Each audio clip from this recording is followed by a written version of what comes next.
Hello students, good morning all of you. हमारे आज के इस वीडियो में हम चैप्टर नंबर 10 की ओर बढ़ेंगे, जिसका टाइटल है अपूर्व अनुभव। इसके लेखक हैं तेत्सुको कुरिया नागी। इस पाठ के माध्यम से हम एक ऐसी बालिका के बारे में अध्ययन करेंगे जो विकलांग होने के बाद भी कुछ ऐसे कारनामे करती हैं जिसको देखकर या जिसके बारे में सोचकर हम दंग रह जाते हैं। तो ऐसी एक बालिका के बारे में इस पाठ के बारे में बताया गया है। साथ ही उसके अनुभव के माध्यम से हमें क्या क्या एक सीख मिलती है, उन सब चीजों के बारे में इस पाठ में बताया गया है और हमें कैसे उस बालिका से प्रेरणा लेकर अपने जीवन में आगे बढ़ना चाहिए, ये सब बातें इसमें बताई गई है। तो आइए हम इस पाठ का अध्ययन करते हैं और क्या ऐसी बातें हैं जिसके बारे में हमको पता चलता है। तो सबसे पहले इस पाठ में हम कठिन शब्दों का अध्ययन करेंगे।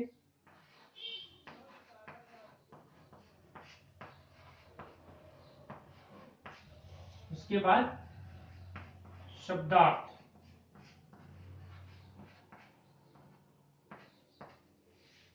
सबसे पहले कठिन शब्दों को लिखेंगे और उसके बाद उसके शब्दार्थ। साथ ही पाठ को रीड करने के बाद इस पाठ के प्रश्न अभ्यास को भी हम एक साथ कंप्लीट करेंगे।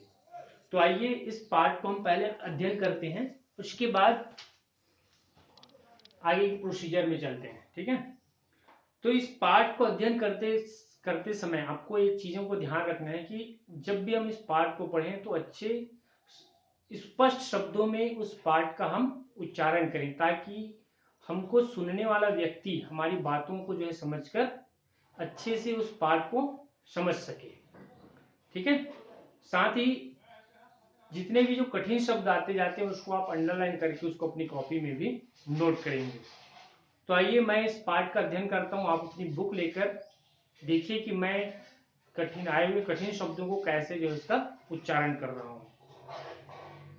सभागार में शिविर लगने के दो दिन बाद तोतो चान के लिए एक बड़ा साहस करने का दिन आया। इस दिन उसे यासुकी चान से मिलना था।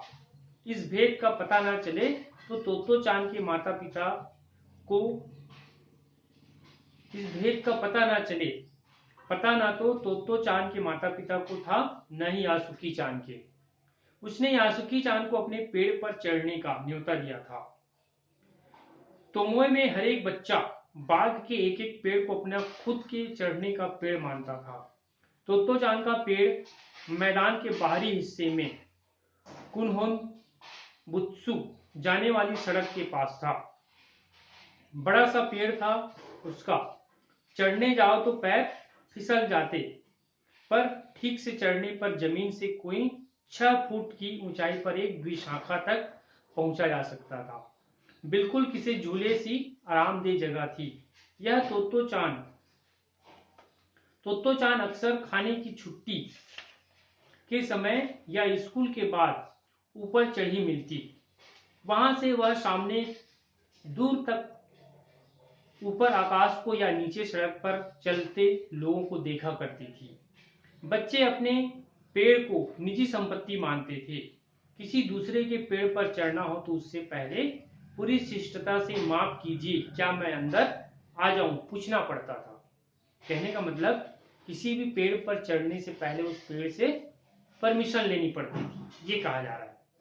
यासुकी चान को पोलियो था, इसलिए वह ना तो किसी पेड़ पर चढ़ पाता था और न ही किसी पेड़ को निजी संपत्ति मानता था। अब देखिए यहाँ पर यासुकी चान के बारे में बताया गया है। यासुकी चान क्या था, बचपन से पोलियो ग्रसित था। इस कारण से न तो वह किसी पेड़ पर चढ़ सकता था और न ही किसी भी पेड़ को उन्होंने अपना संपत्ति माना। अतः तोतो चान ने उसे अपने पेड़ पर आमंत्रित किया था, पर यह बात उन्होंने किसी से नहीं कही, क्योंकि अगर बड़े सुनते तो जरूर डांटते। क्यों डांटते? क्योंकि वो पहले से पोलियो ग्रसित थे और कहीं पेड़ चढ़ते वक्त एक आध पैर उसका फिर से टूट जाता या खराब हो जाती तो उस समय उसके परिवार वाले उसको क्या करते, काफी डांटते। इसलिए किसी से इस बात की जिक्र उन्होंने नहीं की थी। घर से निकलते समय तोतो चान ने मां से कहा कि यह यासुकी चान के घर डेडेन चोफू जा रही है। चूंकि वह झूठ बोल रही थी, इसलिए उसने माँ की आंखों में नहीं झांका। वह अपनी नजरें जूतों के फीतों पर ही गड़ाए रही।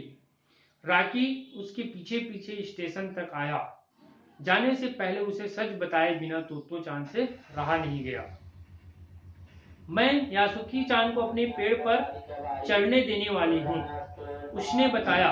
जब तोत्तो चान स्कूल पहुंची तो रेल पास उनके गले के आसपास हवा में उड़ रहा था। यासुकी चान उसे मैदान में क्यारियों के पास मिला। गर्मी की छुट्टियों के कारण सब सुना पड़ा था। यासुकी चान उससे कुल जमा एक ही वर्ष बड़ा था, पर तोत्तो चान को वह अपने से बहुत बड़ा लगता था। जैसे यासुकी चान ने तोत्तो चान को देखा, वह पैर घसीटता हुआ उसकी ओर बढ़ा। उसके हाथ अपनी चाल को स्थिर करने के लिए दोनों ओर फैले हुए थे। तोत्तो चान उत्तेजित थी। वे दोनों आज कुछ ऐसा करने वाले थे जिसका भेद किसी को पता न था। वह उल्लास में ठिठियाकर हंसने लगी। यासुकी चान भी हंसने लगा। तोत्तो चान यासुकी चान को अपने पेड़ की ओर ले गई और उसके बाद वह तुरंत चौकीदार के छप्पर की ओर भागी। जैसे उसने रात को तय कर लिया था, वहां से एक सीढ़ी घसीटती हुई लाई। उसे तने के सहारे ऐसा लगाया जिससे वह द्विशाखा तक पहुंच जाए। वह कुर्सी से ऊपर चढ़ी और सीढ़ी के किनारे को पकड़ लिया। तब उसने पुकारा, ठीक है, अब ऊपर चढ़ने की कोशिश करो। कोशिश मतलब होता है यहाँ पर प्रयत्न। ठीक है। यासुकी चान के हाथ पैर इतने कमजोर थे कि वह पहली सीढ़ी पर भी बिना सहारे के नहीं चढ़ पाया। इस पर तोत्तो चान नीचे उतर आई और यासुकी चान को पीछे से धकियाने लगी, मतलब पीछे से उसको धक्का देने लगी। पर तोत्तो चान थी छोटी और नाजुक सी, इससे अधिक सहायता क्या करती। यासुकी चान ने अपना पैर सीढ़ी पर से हटा लिया और हताशा से सिर झुकाकर खड़ा हो गया।